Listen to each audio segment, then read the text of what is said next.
आकर उसे हक करने की कोशिश करता है, लेकिन तभी अदिति उमेश को हाथ दिखाकर रुकने का इशारा करती है। उमेश ठहर जाता है, लेकिन अदिति के इनकार करने से वो थोड़ा डर जाता है और अदिति को समझाते हुए पूछता है, देखो अदिति, तुम गलत मत समझना, मैं तो सिर्फ तुम्हें हक करना चाहता था, प्लीज मुझे गलत मत समझना।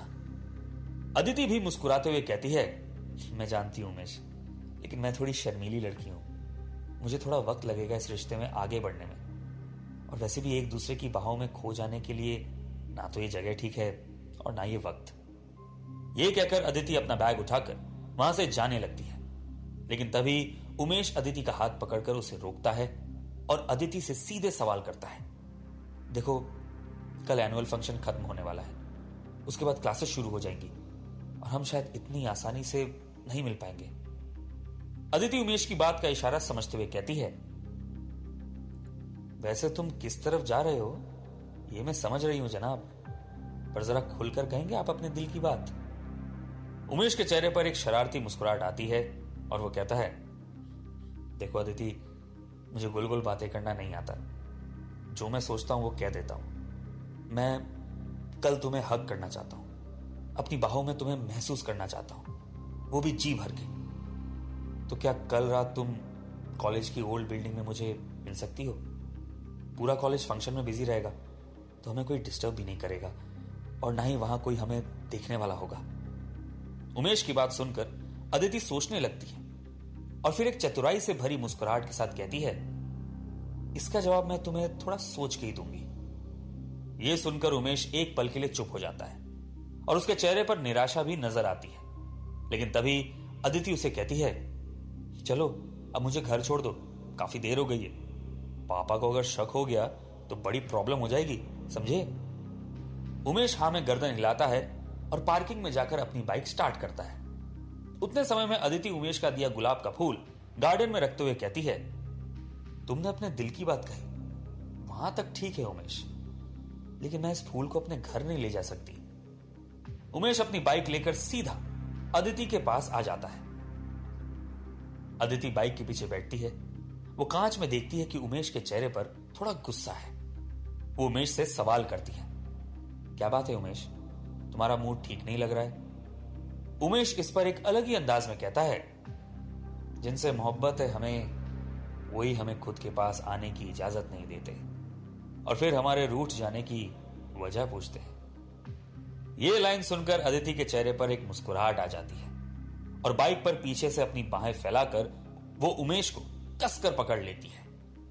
अदिति के हाथों को अपने सीने पर महसूस करते ही उमेश के चेहरे पर एक जोरदार मुस्कुराहट आ जाती है और वो बहुत खुश हो जाता है। वो गाड़ी चलाते हुए जोर जोर से चिल्लाने लगता है, I love you Aditi, I love you. Aditi थोड़ा शर्मा जाती है और उमेश से कहती है, अरे उमेश शांत हो जाओ, अब क्या पूरे शहर को बता दोगे हमारी मोहब्बत के बारे में?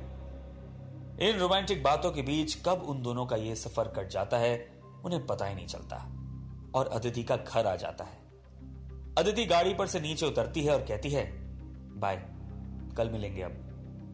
वो ये कहकर कुछ कदम आगे बढ़ाती है, लेकिन तभी उमेश को मुड़कर देखती है। वो उमेश का मुरझाया हुआ चेहरा देखकर पूछती है, अरे अब क्या हुआ तुम्हें? उमेश जवाब देता है, मैंने सुना था रिलेशनशिप में बाय कहने का तरीका कुछ और होता है और तुम तो ऐसे ही बाय बोलकर जा रही हो। अदिति, जो कि उमेश का इशारा समझ रही थी, वो जानबूझकर अनजान बनते हुए बोली, वैसे कैसे बाय बोलते हैं रिलेशनशिप में? उमेश ये सुनकर बाइक स्टार्ट करता है और वहां से निकलने लगता है, लेकिन तभी अदिति उससे कहती है, ठहरो उमेश। उमेश अपनी गाड़ी बंद करता है। अदिति गंभीर स्वर में कहती है, देखो उमेश, मैं उस तरह की लड़की नहीं हूं, मुझे लोगों से मिलने में, उन पर भरोसा करने में वक्त लगता है, तो थोड़ा इंतजार करो, जल्दी ही तुम्हें वो रिलेशनशिप वाला बाय बाय किस मिल जाएगा। यह सुनकर उमेश कहता है, अरे नो प्रॉब्लम जाने मन, चाहे जितना भी इंतजार करना हो कर सकता हूं मैं, लेकिन हम रिलेशनशिप में तुम्हारे अनुसार ही आगे बढ़ेंगे। यह सुनकर अदिति को भी अच्छा लगता है और वो कहती है, thanks for understanding Umesh. Umesh भी एक स्माइल पास करता है और वहां से मुस्कुराते हुए बाइक स्टार्ट करके निकल जाता है। उमेश के जाते ही अदिति खुद से कहती है, उमेश तुम बहुत अच्छे हो, आई रियली लव यू। ये कहते हुए अदिति फटाफट अपने घर की तरफ जाती है और बैग से चाबी निकालकर दरवाजा खोलने लगती है। वो घबराते हुए खुद से कहती है, बस पापा सो गए हो, अगर उन्होंने मुझे इतना लेट घर आते देख लिया तो बहुत डांट पड़ेगी मुझे। अदिति जैसे ही दरवाजा खोलती है, सामने देखकर उसके होश उड़ जाते हैं। अदिति के सामने उसके पापा खड़े हैं। अदिति फटाफट घर में एंटर करती है और तभी अदिति के पिता उससे सवाल करते हैं, ये गुलाब कहां से आया अदिति? ये सुनते ही अदिति बहुत बुरी तरह डर जाती है।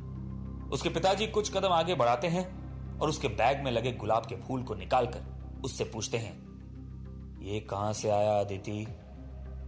गुलाब का वो फूल देखकर अदिति के होश उड़ जाते हैं। वो मन ही मन सोचने लगती है, ये फूल कहां से आया?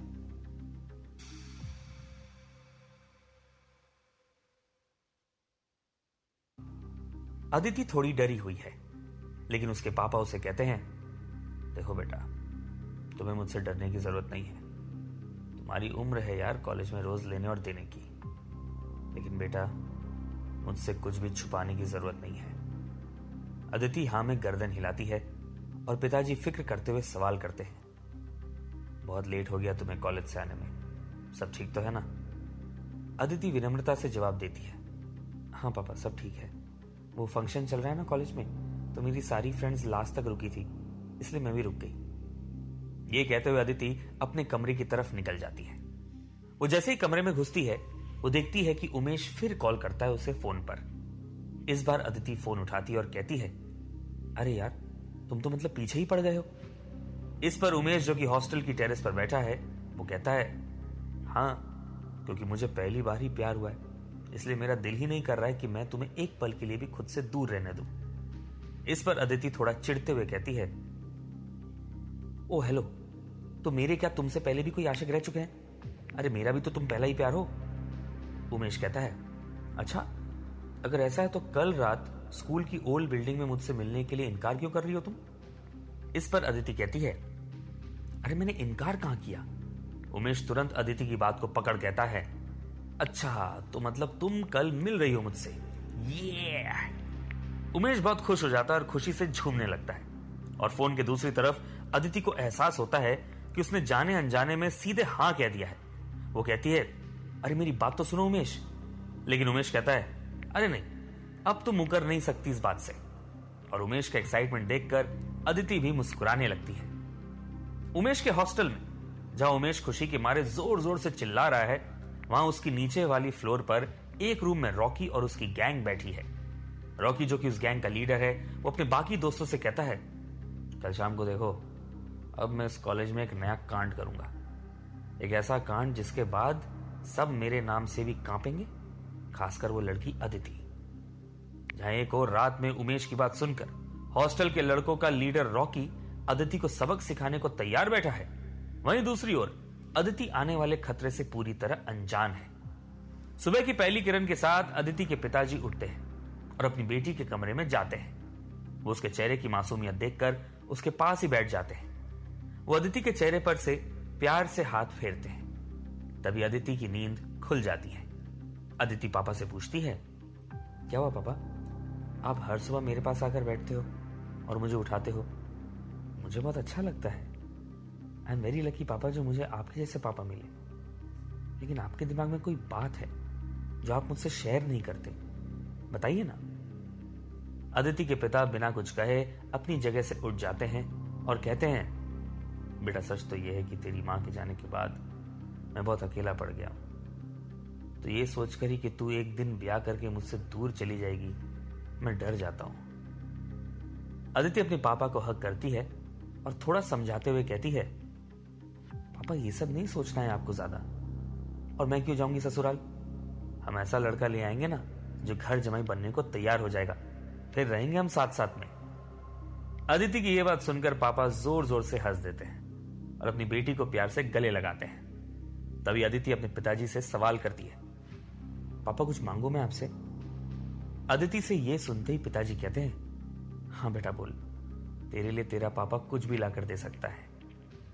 अदिति धीरे से कहती है, पापा आज कॉलेज में एनुअल फंक्शन है, तो मुझे आने में थोड़ा लेट हो जाएगा। मैं अपनी फ्रेंड्स के साथ मस्ती करना चाहती हूँ।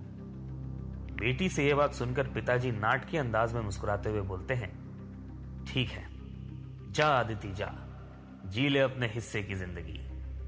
यह सुनते ही अदिति बहुत खुश हो जाती है और वो अपने पापा को हग करती है। पापा वहां से उठते हैं और कहते हैं, तो चल अब फटाफट तैयार हो जा, मैंने तेरे लिए सैंडविच बनाया है ब्रेकफास्ट में। अदिति भी मुस्कुराकर कहती है, हाँ पापा, मैं जल्दी आती हूँ। पिताजी कमरे से बाहर निकलते हैं और अदिति सबसे पहले अपने फोन को देखती है और स्क्रीन देखकर थोड़ा निराश हो जाती है। वो रूठते हुए खुद से कहती है, एक भी मैसेज नहीं आया उमेश का। कहीं ऐसा तो नहीं कि मैं ही एक्साइटेड हूं उससे मिलने के लिए और उसे कोई इंटरेस्ट नहीं है।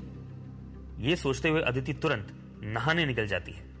उसके चेहरे पर आज एक अजीब सी खुशी है और वो नहाकर जैसे ही ड्रेसिंग टेबल के सामने आकर खड़ी होती है, वो खुद को आईने में निहारने लगती है और फिर वो बालों को तौलिए से पोंछते हुए खुद से कहती है, आज तो कुछ ज्यादा ही चमक रही है तू अदिति, चल एक बार अपने उमेश से बात तो कर ले।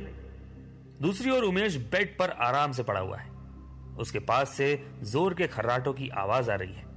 तभी उसका फोन बजता है और वो घबराते हुए इधर उधर हाथों से फोन ढूंढने की कोशिश करता है।